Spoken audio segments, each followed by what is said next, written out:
제가 젊은 날 20대 때는 청년회 회장을 하거나 또 전도사 때도 항상 기도회를 저는 인도했어요.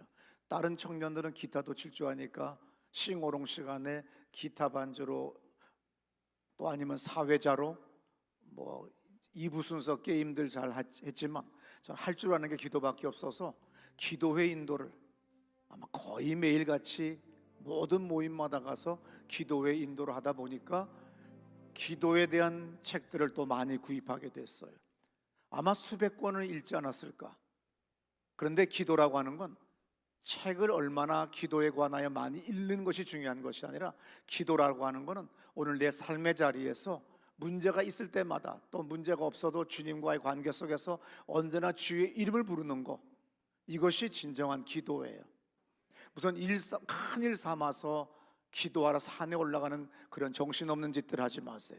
내 방, 내 집, 내 일터 위에서 내가 자동차 타고 운전하고 가면서 그 흔들리는 지하철 속에서 그냥 차창에 기대서 나의 모든 문제들, 내 주변의 사람들의 모든 일들, 저들의 어려움 하나하나 가지고 하나하나 주님 앞에 예수의 이름으로 기도하는 것, 이 실천 행함이 중요한 걸 믿으시기 바랍니다. 그래서 오늘 설교 제목이 단순한 기도, 큰 응답이에요. 기도는 단순해요. 그렇게 사변적으로 무슨 뭐 형 이상학적으로 아니면 수려한 언변으로 문장으로 기도를 잘하는 것보다 주님 앞에 비록 탄식이지만 내가 하나님 앞에 예수의 이름으로 비록 탄식같이 한숨같이 정말 주님밖에 의지할 것이 없다고 하는 그런 고백으로 기도한다고 한다면, 외친다고 한다면 분명한 응답이 있는 걸 믿으시기 바랍니다. 오늘 본문은 이스라엘 백성들이 르비딤이라고 하는 지역에 머물 때인데 아말렉 족속이 쳐들어왔어요. 그런데 이 아말렉은 이스라엘 백성들에게 항상 뒤에서 또 결정적인 순간마다 고통을 주던 그 가나안 땅에 거주하던 족속입니다. 창세기 36장 12절에 보니까 아말렉은 에서의 후손이에요. 에서가 누굽니까? 에서는 야곱의 쌍둥이 형제지요. 그래서 에서가 형이에요. 야곱이 사실은 동생이죠. 잘 보세요. 아브라함이 이삭을 낳고 이삭이 에서와 야곱을 낳았어요. 그럼 믿음의 가정입니다. 그런데 똑같은 믿음의 가정에서 한 아버지 어머니의 자식으로 태어나도요 완전히 달라요. 신앙이 자기 뭐 고민할 것도 없어요. 자기 집 내가 낳은 아들 딸 중에 누가 신앙이 좋아요? 꼭 한 놈은 좋아요. 한 녀석은 좋아요. 근데 꼭 다른 하나가 항상 싸가지가 없어요. 기도 안 해요. 어느 집안이나 형제가 다 신앙 좋은 거 아니에요. 꼭 하나는 딴짓해요. 이 집도 똑같아요. 아브라함의 아들 이삭, 이삭의 아들 에서와 야곱이라고 하면 정말 두 형제가 큰이라면 얼마나 좋겠어요.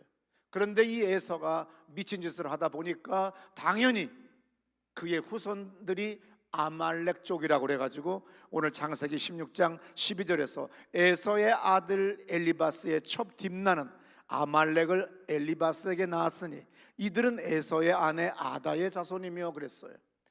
곧 에서의 후손들이라는 거죠. 에서의 후손인 아말렉 족속들은 항상 이스라엘이 가나안 땅을 향하여 갈 때 뒤에서 배 위에서 공격을 해요. 아니면 엄청난 결정적인 순간마다 공격을 합니다. 그래서 신명기 25장 18절 들어보세요. 곧 그들이 너를 길에서 만나 내가 피곤할 때에 내 뒤에 떨어진 약한 자들을 쳤고. 네, 꼭 그 짐승 중에서도 꼭 뒤에서 하이에나 같이 그냥 떨어진 백성들 행군하다가 이동하다가 여러 가지 문제로 인하여 떨어진 사람들을 보면 이 아말렉 족속이 항상 공격을 하고 약탈을 하고 곧 하나님의 섭리를 방해합니다. 이스라엘 백성이 뭐예요? 하나님의 섭리를 이룰 민족이고 이 이스라엘 백성을 통하여 다윗이 태어날 것이며 구세주 예수가 태어날 거라고 하는 것은 이미 마귀도 알고 있기 때문에 끊임없이 마귀 집단은 곧 교회를 공격합니다. 많은 사람들이, 많은 목사님들이, 신학자들이 얘기하기를 뭐라고 그래요? 교회가 타락했다, 뭐 교회가 뭐 한다지만 아니에요. 교회는 항상 세상으로부터 멸시와 천대를 받았고 공격을 받았어요. 세상이 좋기 때문에 SNS와 뉴스가 미디어가 발달을 해서 우리가 그 소식을 빨리 알기 때문에 그런 거지요. 기후 이상이라고 하는 것도 1000년 전이나 100년 전이나 어디에나 전 세계에 있었을 뿐이에요. 우리가 많은 정보를 한꺼번에 알기 때문에 세상이 이상한 줄 알지만 그렇지 않습니다. 그걸 여러분들이 아시고, 교회는 지금이 가장 좋은 시간이에요. 왜? 세상으로부터 욕을 받으니까 기도하게 돼 있잖아요. 그렇기 때문에 부흥의 축복의 날이 가까운 겁니다. 아무쪼록 민수기 14장 10절에 아말렉 민은 민족들의 으뜸이나 그의 종말은 멸망에 이르리로다 이랬어요. 하나님께서 이들이 하는 짓이 너무나도 악랄하기 때문에 주님께서 처벌하시겠다는 얘기입니다. 그래서 아말렉 족속을 하나님은 도말하시겠다고 말씀하신 대로 역대상 4장 43절에 보면 이런 말씀이 있어요. 피신하여 살아남은 아말렉 사람을 치고 오늘까지 거기에 거주하고 있더라. 아말렉 족을 완전히 패하게 만들었어요. 두 번 다시 일어설 수 없는 족속으로 만들어 버리고 거기에서 이스라엘의 족속들이 거하게 되는 역사가 일어났다는 겁니다. 하나님이 하시겠다고 하시면 하십니다. 하나님이 결정하시면 결정이 되는 거예요. 그래서 이스라엘 백성들과 아말렉 족속 간의 전쟁은 우리가 객관적으로 볼 때 오늘 지금 출애굽기 17장에서 이 전쟁은 분명히 이스라엘 백성이 지게 돼 있어요. 왜냐하면 무장이 돼 있지 않아요. 훈련이 돼 있지 않아요. 이들은 유목민이고 지금 떠돌아다니는 족속들이기 때문에 금속을 재련할 수 있는 족속이 아니에요. 거주민, 정착민들은 성을 쌓고 훈련을 하고 그 다음에 농사를 짓습니다. 그래서 모든 것들이 발달을 하게 돼 있어요. 그래서 금속들을 재련할 수 있어요. 처음으로 금속을 재련하는 게 뭡니까? 구리예요. 구리에다가 아연을 섞었더니 청동기가 됐어요. 그러면서 이게 섞으면 뭐 더 강력한 철기가 나오겠구나. 그래서 이제부터 계속해서 나와서 신명기 때, 사사기 때까지도 이스라엘 백성들은 청동기 문화예요. 그러나 가나안 족속들은 철기 문화가 이미 들어왔기 때문에 그들과 무기와의 경쟁에서는 지게 돼 있습니다. 뭐로 해도 지게 돼 있어요. 싸우러 나가봐야 나중에 가져나갈 무기가 없으면 그야말로 도끼자루로 해도, 근데 도끼자루도 어려워요. 왜? 철로 만들어야 되잖아요. 그래서 열왕기서에 예언자한테 제자가 와서 뭐라고 합니까? 선생님, 내 도끼가 연못에 빠져버렸습니다. 그랬더니 엘리사가 뭐라고 합니까? 연못에 가서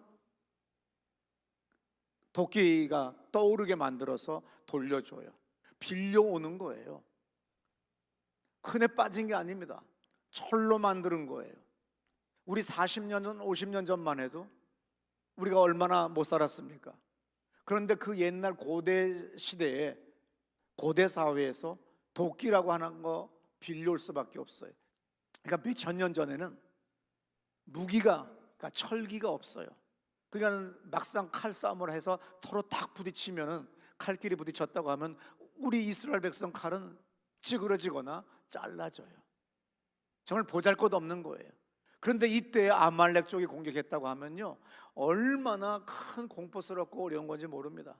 그렇지만 그걸 써야 될 이유는 없기 때문에 오늘 출애굽기 기자는 그런 사사로운 이야기의 지엽적인 것은 버리고 그대로 본론으로 들어가는데 뭐라고 해요? 여호수아를 부릅니다. 너는 사람들을 모아서 내일 전투에 나가라. 나는 산에 올라가서 기도할 것이다. 이때 처음으로 지금 성경에서 여호수아라고 하는 이름이 나와요. 이 사람의 특기가 뭐예요? 전투하는 군인이에요.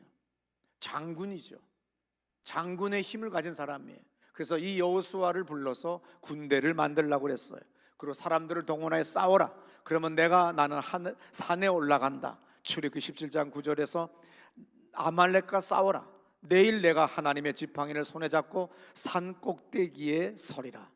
오늘 모세는 기도하러 산으로 올라갑니다. 그런데 중요한 거, 오늘의 설교의 제목이 주제예요. 앞에 내가 얘기했던 거 다 잊어버리세요. 기도는 단순하다. 시작. 네, 출애굽기 17장 11절, 모세가 손을 들면 이스라엘이 이기고 손을 내리면 아말렉이 이기더니 그랬어요.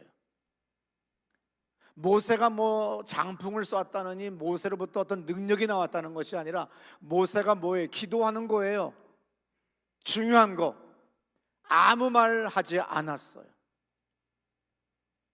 오직 손만 들어 올렸어요.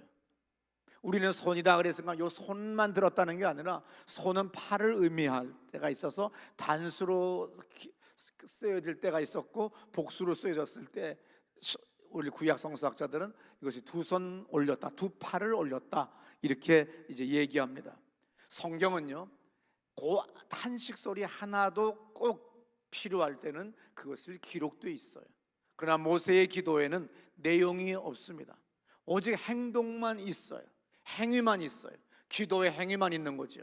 두 팔을 들었더니 이스라엘이 이기고 힘이 빠져서 너무 무거워요. 한참 들고 있다 보면 무거워요. 그래서 내리면 아말렉이 이기더라 하는 거예요. 그러니까 이 힘은 어디 있어요? 능력은 어디서 나오는 거예요? 하나님이 함께 한다는 거예요. 간구하는 사람의 기도를 들으신다고 하는 의미지요. 그래서 나중에 12절에 모세의 팔이 피곤함에 그들이 돌을 가져다가 모세의 아래 놓아 그가 그 위에 앉게 하고 어떤 일을 했어요? 아론과 훌이 돌 갖다 줘서 이제 더 이상 기도할 수 없으니까 이렇게 앉혀놨어요. 두 팔을 딱 들었어요. 그랬더니 어떤 일이 벌어집니까? 힘들면 손을 내리니까 아론과 훌 조카가 양쪽에서 손을 딱 잡아가지고 내리지 않도록 잡아준 거예요.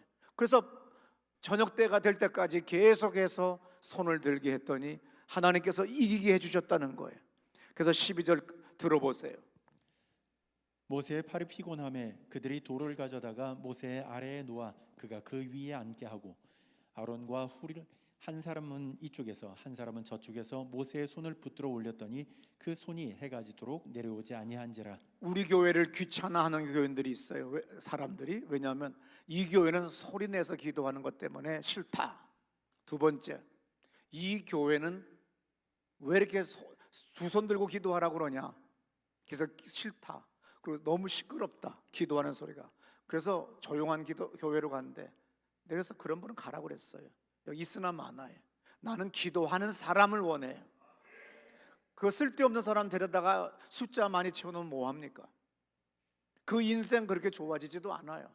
나는 교인의 수준에 나의 신앙을 맞추는 게 아니라 교인의 신앙을 상향시켜야지. 여러분 하향 평준화시키면 모조리 망해요. 술 처먹는 교인이 있어요. 그걸 용납하면 안 됩니다. 그 자리에서 잘라버려야 돼요.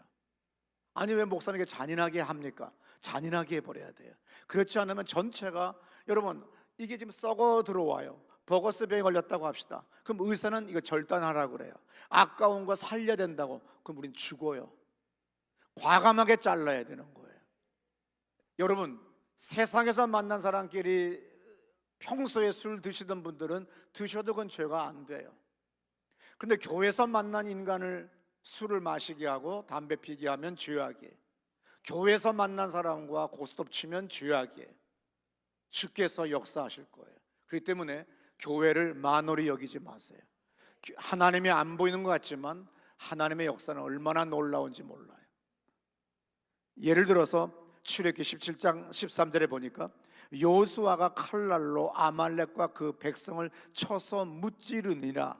그 다음에 출애굽기 17장 15절에서 모세가 제단을 쌓고 그 이름을 여호와 니시라 그랬어요. 여호와 니시, 하나님은 우리의 기가 되신다, 깃발이 되신다. 우리는 기호학에서 우리가 상징적인 어떤 기호를 만들잖아요. 그래서 어떤 사람들은 깃발을 만들어요. 그리고 애플, 아이폰을 만드는 회사는 사과 한 입을 물었던 것으로 해서 누구든지 그거를 보게 되면 애플은 아이폰, 아이패드, 아이팟 이렇게 팔리는 곳이지, 이렇게 나가듯이 우리가 아이콘을 만들어요. 근데 오늘 여기서는 이제 애니에스라고 써 있어요. 이게 무슨 뜻이냐면 민수기에서 이스라엘 백성들이 죽게 됐습니다. 그때 장대를 높이 세워서 그 장대를 바라본 사람들은 살 거라고 하나님 말씀하셨어요. 그랬더니 그까짓 그 뭐 장대를 본다고 뭐 아픈 게 낫겠어, 나는 여기서 잘래 하고 안 나가요. 그래서 그런 사람은 죽어요. 그러나 순종하는 사람들은 기어 나가서라도 그 장대를 보는 순간에 뭡니까? 치료 안 받는 놀라운 역사가 일어나요. 그 장대와 여기에서 여호와 니시의 기라고 하는 것은 똑같이 같은 단어로 쓰여 있어요. 그래서 중요한 게 뭡니까? 하나님은 모세가 경험했을 때 여호와 니시, 나의 깃발이 되신다. 승리한 사람만이 깃발을 높이 올릴 수 있습니다. 그렇기 때문에 여러분들도 여러분의 인생에 항상 하나님이 나의 니시 되신다, 나의 깃발이 되신다, 승리의 깃발을 높이 쳐드는 여러분 되시기를 축원합니다. 기도는 행함이 중요해요.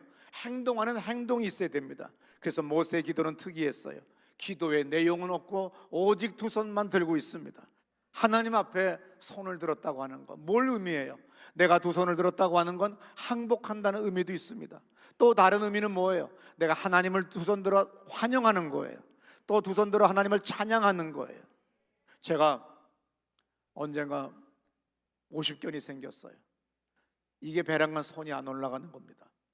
근데 어느 날 영국 목사님이 우리 교회 오셔서 설교를 하는데 이분의 설교 내용 중에 베드로가 예수를 부인할 때 닭이 꼬끼요 하면서 하는 소리를 듣는 순간에 베드로가 회개했다 하면서 그 영국 목사님이 닭 흉내를 내요. 꼬끼요 이렇게 했다는 거야. 나는 50견이기 때문에 이게 안 되는 거예요. 손도 못 올리는 거예요. 한의원 갔더니 6개월간 침노래요. 병원에 갔더니 6개월간 치료받으래요. 미친 것들.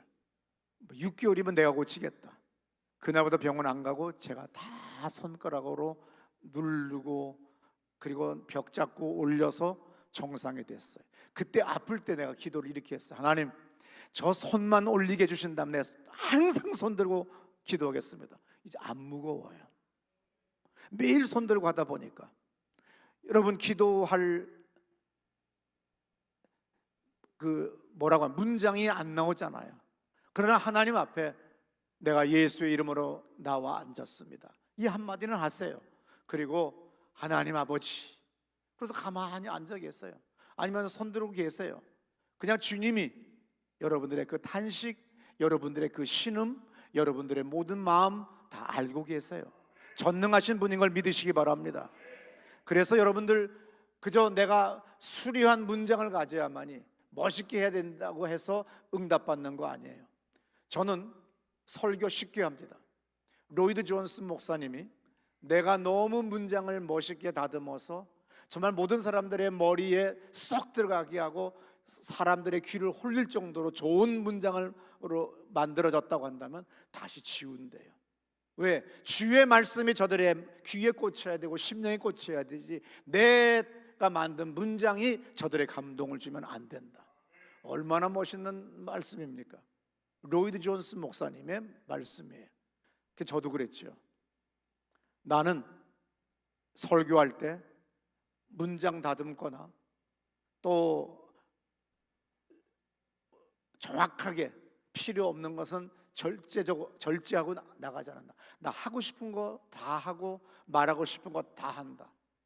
그랬더니 그 국민일보 기자 젊은 분이 그래요. 왜요? 그랬더니 그러면 공황장애 온다. 내가 유튜브에서 어느 목사님이 마이크를 여기다 딱 반창고 붙여가지고 해서 그리고 미디어에 많은 투자를 했어요. 아주 정말 잘해요. 그래서 그랬어요. 그 목사님 봐봐, 공황장애잖아. 스트레스 받잖아. 예배가 스트레스잖아. 나도 주님의 은혜 받으러 왔어. 그렇기 때문에 스트레스가 되면 안 돼. 예배가 자유해야 돼. 설교도 자유해야 돼요. 믿으시기 바랍니다. 오늘 교회 와서 나도 소리 질러야 돼요. 나도 외쳐야 되고 나도 주님 앞에 눈물이 나면 우는 거예요. 하나님 아버지 앞에 우리는 다 아기들과 똑같아요. 그것도 아니, 할아버지 할머니 앞에 손자 손녀와 똑같은 거예요. 그냥 할아버지 할머니가 언제 손자 손녀를 이깁니까? 뭐라고 하든 간에 손녀딸이 밥 먹다가 물 그러면 그냥 할머니도 할아버지도 엄마도 다 달려가서 물 주고, 그냥 왕이잖아, 왕. 하나님은 그만큼 우리에게 사랑이 많으세요. 그러면 여러분들 하나님에 대한 해석을 제대로 하지 못하면 종교적이 돼요. 종교적이 되니까 신앙생활이 피곤한 거예요. 중요합니다. 모세의 기도 내용이 적혀 있지 않아요. 중요한 단어는 신음소리도 성경에는 그 의미를 부여하기 위하여 분명히 기록되어 있어요. 모세는 두 팔만 들었습니다. 그럼 반대로 열왕기상 18장 36절부터 37절에는 엘리야의 기도 내용이 나오지요. 여러분, 엘리야는 구약 성경의 최고의 선지자예요. 이 사람이 갈멜산에서 아합 왕을 섬겼던, 그리고 아합 왕을 따르는 그 바알신을 섬기는 그 거짓 예언자들, 세상의 예언자들과 영적 대결을 하는 아주 유명한 갈멜산 영적 전쟁터입니다. 여기서 뭐를 해요? 엘리야가 딱 두 절 기도했죠. 36절부터 37절인데 저녁 소재 드릴 때에 이르러 선지자 엘리야가 나아가서 말하되, 여기서 딱 끊으세요. 그럼 그 다음부터는 뭡니까? 엘리야의 기도 내용이에요. 아브라함과 이삭과 이스라엘의 하나님 여호와여. 여기 예수님은 나중에 후에 오셨기 때문에 이 당시까지는 예수의 이름을 하나님이 주시지 않은 시대잖아요. 구약 시대니까 하나님은 누구하고 약속했어요? 아브라함과 언약을 맺었어요. 그의 아들 이삭과 언약을 재천명해요. 또 그의 손자 야곱에게 또 언약을 재천명합니다. 그래서 그 언약이 계속 계승돼 갔어요. 그래서 이분들이 기도할 때는 항상 뭐라고 그래요? 하나님, 아브라함의 하나님, 이삭의 하나님, 야곱의 하나님, 우리 조상에게 약속하셨지요? 이렇게 나가는 거죠. 우리를 복주신다고 하셨지요? 이 근거를 가지고 나가요. 오늘 우리는 예수님이 이 땅에 오셨기 때문에 예수님의 이름으로 기도하는 것만 들으신다고 하셨기 때문에 우리가 예수 이름으로 기도하지만, 그 시대는 뭐예요? 아브라함과 이삭과 이스라엘의 하나님, 그래요. 여호와여, 주께서 이스라엘 중에서 하나님이신 것과 내가 주의 종인 것과 내가 주의 말씀대로 이 모든 일을 행하는 것을 오늘 알게 하옵소서. 내가 믿는 하나님, 내가 섬기는 하나님인 것을 저들이 알 수 있도록 역사하세요. 또 내가 하나님의 종이라는 것이 허당이 아니고 정말 주님의 놀라운 보호하심과 도우심이 있다고 하는 걸 저들이 알게 해주세요. 그래서 하나님 말씀대로 이 모든 일을 행하는 것들을 오늘 알게 해주세요. 그러면서 37절에 한마디 더 합니다. 여호와여, 내게 응답하옵소서. 내게 응답하옵소서. 이 백성에게 주 여호와는 하나님이신 것과 주는 그들의 마음을 되돌이키심을 알게 하옵소서 하매 하늘에서 불이 떨어지고 대승리를 하는 역사가 일어납니다. 이때 기도도 어떻게 보면 단 두 마디에 불과하잖아요. 두 문장에 불과해요. 하나님 앞에 나온 게 더 중요한 거예요. 예, 하나님은 전지전능하셔서 내가 아름목에 있는 거 다 아셔. 그게 아니고 그래도 기어 나와서 예배당에, 추운 예배당에 내가 와서 앉아 있는 거예요. 이건 얼마나 중요한지 몰라요. 언젠가부터 토요일 밤 저녁, 주일 저녁 BMW SUV가 교회 앞에 서 있어요. 이 시간에 자동차 우리 교회에 와서 서 있을 사람이 없잖아요. 그때는 다 주차장이 비니까. 누가 있나 나중에 봤더니 어느 교인이 아내의 소원이 남편의 기도고 예배니까 어느 날부터 나와서 앉아 있는 거예요. 그리고 기도하는 거예요. 교회에 나와 앉아 있어야 돼요. 전능하신 하나님, 사랑의 하나님이라고 하는 미명하에 아름하게 처박혀 있지 말고 나와 앉아 있는 거. 나중에 기도할 힘도 없어요. 기도할 의지도 없어요. 왜? 너무 인생이 삶이 고달프고 어려우면 기도 자체가 안 돼요. 안 되지만 기어서라도 나오는 겁니다. 그리고 하나님 문을 열고 들어와서 앉아서 아버지 하나님, 제가 예수님의 이름으로 여기 나와 앉았습니다. 아시지요? 그리고 찬송가라도 틀어놓고 앉아 계시든지 그냥 1시간, 2시간 앉았다 가보세요. 주님이 놀랍게 역사하는 걸 보시게 될 줄로 믿습니다. 길에서 기도는 뭐예요? 실천하는 행동이에요. 야고보서가 뭐라고 합니까? 야고보서에서 행함이 없는 믿음은 죽은 믿음이다 그랬어요. 믿음만큼 사람은 움직이게 돼 있어요. 믿음만큼 행동이 있는 걸 믿으시기 바랍니다. 전능하신 하나님이 여러분들의 행위를 보시는 거예요. 행동을. 네가 정말로 믿음이 있느냐? 네가 정말 나를 따르느냐? 그러면 거기에 최소한의 행동이죠. 요한일서 5장 14절에 그를 향하여 우리가 가진 바 담대한 이것이니 그의 뜻대로 무엇을 구하면 들으심이라. 우리는 철없고 신앙이 부족해서 나의 욕심대로 무엇을 구합니다. 그러다가 구하다 1년, 2년 세월 지나면서 하나하나 주의 말씀 읽고 들으면서 뭐가 됩니까? 내 뜻이었구나, 내 의지였구나, 나의 욕망이었구나. 그리고 내 뜻을 버리고 주의 뜻을 택해요. 그리고 나의 소망을 택하는 것이 아니라 하나님의 소망을 택해요. 하나님이 주시는 꿈을 나의 꿈으로 만들었을 때마다 그때마다 주님께서 놀랍게 역사하는 걸 믿으시기 바랍니다. 그래서 분명히 마태복음 6장 7절에서 말씀하세요. 또 기도할 때 이방인과 같이 중언부언하지 말아라. 그들은 말을 많이 하여야 들은 줄 아는데 그렇지 않다. 구하기 전에 너에게 있어야 할 것을 하나님 너희 아버지께서 아신다 그랬어요. 오늘 우리는 기도의 가장 기초에 대한 말씀을 여러분에게 드리는 겁니다. 좀 더 한 단계 올라간다고 한다면 우리가 주님 앞에 이제 성숙하면 그냥 애기들 같이 그냥 한마디 물 아니면 뭐 하고 안전만 있고 삐쳐만 있지 말고 그 다음에 구체적으로 얘기하면 좋잖아요. 사랑하는 손녀딸이 아니면 내 아들 딸이 와서 끙끙거립니다. 와서 이렇게 끙끙거려. 왜? 끙끙거리면서 그냥 이래요. 왜? 뭘 원하는 거잖아요. 그랬더니 뭐 해달라는 거죠. 10만 원 주면 다 끝날 일이잖아. 10만 원. 그래서 조용기 목사님이 옛날 하신 말씀이 구체적으로 기도하라는 거죠. 자전거를 원하냐? 그럼 무슨 자전거? 삼천리 자전거야? 일제 자전거야? 무슨 자전거야? 색깔은 뭐야? 그래서 정확하게 구하면 역사하신대요. 그러니까 여러분들도 딱 노골적으로 얘기해. 설날 앞에서 여러분 가장으로 뭐가 필요해? 돈!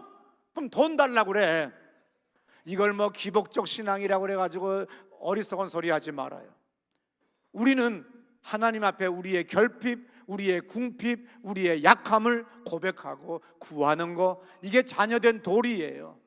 자녀가 스스로 살겠다고 자꾸 기어 나가면 가출이에요. 가출의 결과는 뭐예요? 모두가 다 피폐한 인생을 살 수밖에 없는 겁니다. 그러므로 문제를 가지고 예배당 앞에 나와 앉으세요. 그냥 1년이라도 2년이라도 가서 하나님 앞에 와 앉으세요.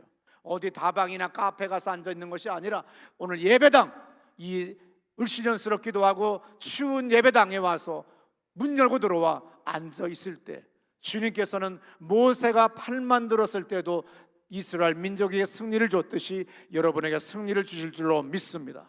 우리 다 자리에서 일어나셔서